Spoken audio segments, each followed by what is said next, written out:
मित्रों, शहद की मक्खियाँ जो शहद इकट्ठा करती हैं वो कहाँ से आता है? क्या वो फूलों से आता है? क्या कोई वैज्ञानिक कुछ फूल इकट्ठा करके शहद बना सकता है? नहीं बना सकता। इसी तरह से जो आप इतना पौष्टिक श्वेत जो आप दुग्ध लेते हैं, गाय जो दूध देती है तो बिनौले खाती है, खली खाती है, घास खाती है और उससे अमृत तुल्य दुग्ध आपको मिलता है। वो क्या कोई अगर किसी साइंटिस्ट को आप 20 किलो घास दे दें या कॉटन सीड्स दे दें और कहें कि भी इसका दूध बनाओ, तो क्या वो बना सकता है? नहीं बना सकता। तो जो भी है वो भीतर उसके कोई ऐसा दिव्य तत्व है गाय के, जो कि उस अमृत तुल्य दूध को बनाता है। ऐसे ही शहद की मक्खियाँ जो शहद बनाती हैं वो उनके भीतर ही कुछ केमिकल्स होते हैं जो उसका रूपांतरण कर देते हैं उसके, और सारा का सारा रस जो फूलों का है वो शहद बन जाता है। जो भी रूपांतर का आधार है, उस ट्रांसफॉर्मेशन का जो बेसिस है वो भीतर है, इनर है। अब एक सर्प है, वो मिट्टी खाता है, कीड़े खाता है, लेकिन उसके अंदर जहर, विष है। और इसी तरीके से अगर आप मान लीजिए कि वो भी भीतर ही है ना, और ऐसे ही अगर आप किसी पिग को, सुअर को देखें, उसके अंदर जो इतनी मोटी चर्बी है, क्या कोई उसको मक्खन खिलाता है, कोई घी खिलाता है? नहीं। तो फिर इतनी मोटी चर्बी कैसे हो जाती है? तो जो कुछ भी बाहर हम देखते हैं वो भीतर का ही प्रतिबिंब है। एक हिरन जो है उसकी नाभि में कस्तूरी है, उसकी सुगंध, वो अपनी सुगंध को ढूंढता फिरता है कि सुगंध कहाँ से आ रही है। पूर्व में जाता है, चारों दिशाओं में जाता है, पूर्व में, पश्चिम, दक्षिण, उत्तर में, पर उसको इसका पता नहीं चलता कि वो सुगंध कहाँ से आ रही है। वो सुगंध उसके भीतर है, उसको पता ही नहीं। और यही हमारे भीतर वो तत्व है जो बीज रूप में हमारे, जिसका जो हम बने हैं, जो ये शरीर, ये सब देखते हैं, मन, ये सब उस बीज से बना है। एक छोटे से स्पर्म में, एक छोटे से जीन में, छोटे से क्रोमोसोम में कितने महान श्री अरविंदो, विवेकानंद, रविंद्रनाथ टैगोर, श्री राम शर्मा आचार्य जैसे महान विभूतियाँ छुपी होती हैं। और एक छोटे से बीज में कितने वट वृक्ष छुपा होता है। उद्दालक ऋषि, उद्दालक आरुणी ऋषि थे। उनका बेटा श्वेतकेतु जब पढ़ाई करके लौटता है तो फिर भी उसकी क्यूरोसिटी जाती नहीं। वो जानना चाहता है कि मैं कौन हूँ और वो कौन है। तो पिता और पुत्र का जो संवाद है उससे हमें बहुत ज्ञान मिलता है। वो अपने पुत्र को कहते हैं कि बेटे, एक जो वो बरगद का वृक्ष है उसका एक फल तोड़ के लाओ। वो फल तोड़ के लाता है, कहता है इसको तोड़ो, ब्रेक इट ओपन। जब वो उसको तोड़ता है तो उसमें कुछ, कहते क्या देखते हो? तो इसमें छोटे छोटे बीज हैं। तो कहते एक बीज को तोड़ो। तो जब वो बीज को तोड़ता है तो उसमें, तो कहते हैं आप क्या देखते हो इसमें, क्या क्या नज़र आया आपको? कहते हैं पिताजी, गुरुदेव, इसमें तो कुछ नज़र नहीं आया। तो कहते हैं बस यही तो बात है, वो जो एटम है, वो तुम्हें जो दिखाई नहीं देता है वो ही सब कुछ है। वो अणु जो है, वो जो एटम है, उसी से ये इतना बड़ा वृक्ष बना है। वो जो तत्व उसके बीज में है। और आप देखो कि वो जब पेड़ बड़ा हो जाता है तो उसके जो बीज होते हैं उसमें भी वो सारी इनहेरेंट क्वालिटीज़ होती हैं। हमारा भी तो ऐसा ही है, हमारे जीन्स में, हमारे डीएनए में जन्मों जन्मांतरों के हमारा स्वभाव, हमारी साइकोलॉजी, हमारा मनोविज्ञान छुपा होता है। तो ये जो दिखाई नहीं देता है वो ही है सब कुछ, और जो बाहर दिखाई देता है वो भीतर का ही प्रतिबिंब है।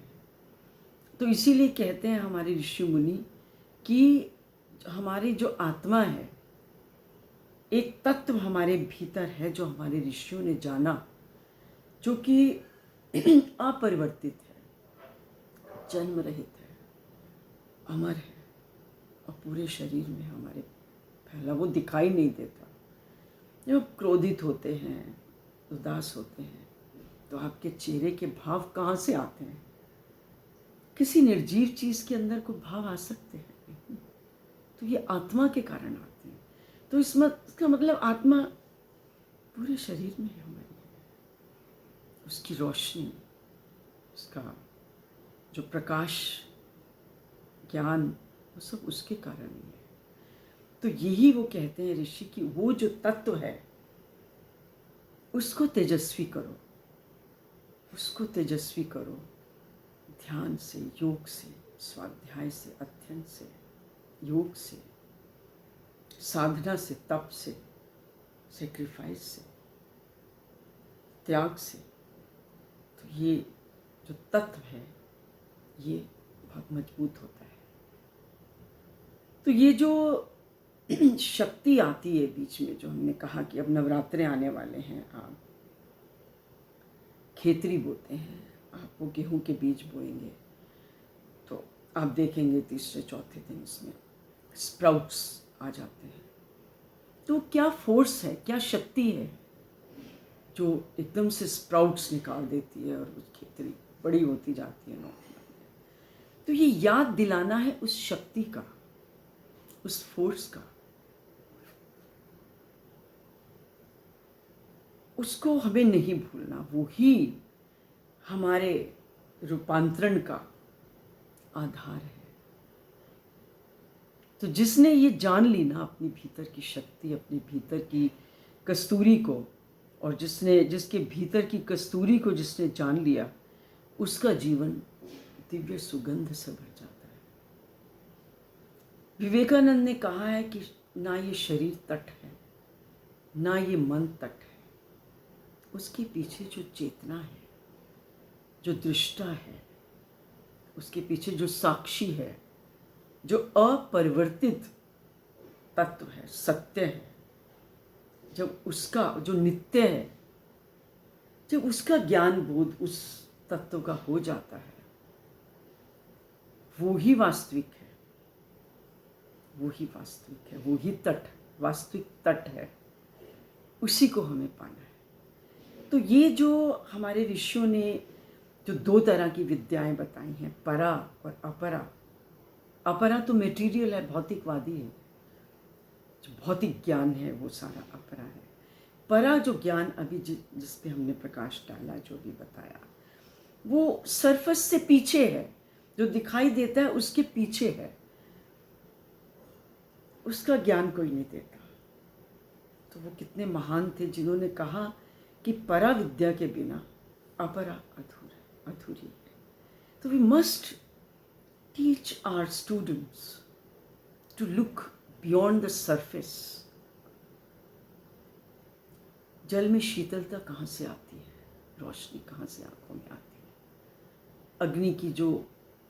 अग्नि जलाने की जो शक्ति है, जो प्रकाश है, जो उसकी दाहकता है, वो कहाँ से आती है? उसके पीछे क्या है? वो कैसे लगती है, कैसे शांत होती है, हम सुबह उठते हैं कैसे फ्रेश उठते हैं। तो दीज थिंग्स, मतलब कोई चीज़ है ऐसी ना, पर उसकी तरफ किसी का ध्यान ही नहीं हमने दिलाया आज तक। जो जी में आए हम सोचते हैं, जो करते हैं, और जितने विष आते हैं, जितना हमारा द्वेष है, ईर्ष्या है, क्रोध है, लोभ है, दूसरे को पटकनी देना, दूसरे से बदला लेना, ये सब क्या है? ये भीतर ही है, ये विष है। तो इनको हमें दूर करना है। जो भी लाभ हानि है बाहर, जो भी हमारी उन्नति प्रगति है, वो सब हमारी चेतना का आकर्षण है। मैग्नेट है. So we have to think about it. हमें उसको तेजस्वी करना है, अपनी आत्मा को. यही मेरा आज का जो चैप्टर है वो यही है कि जो रूपांतरण का आधार भीतर ही छिपा है. ये मेरी बुक जो सबसे पहली मैंने परापत लिखी थी, उसमें एक चैप्टर है, and it is related with education also. मेरे जो द स्पिरिट ऑफ वैदिक विद्या है, उसमें मैंने एक टॉपिक लिखा है, लुकिंग बियॉन्ड द सर्फेस. और इसमें बहुत से क्वेश्चंस हैं जो टीचर किसी भी टॉपिक को पढ़ाते हुए, एलिमेंट्स को पढ़ाते हुए, चाहे वो जल पढ़ा रही है, इलेक्ट्रिसिटी पढ़ा रही है, अग्नि, तो बच्चे को दूर बियॉन्ड द सरफेस सोचना कैसे सिखाना है, ये उसमें दिया हुआ है. तो आज के लिए बस इतना ही. अगले चैप्टर में मैं कुछ प्रश्न बताऊंगी कि टीचर्स क्या क्या प्रश्न पूछ सकते हैं. आज के लिए बस इतना ही. धन्यवाद.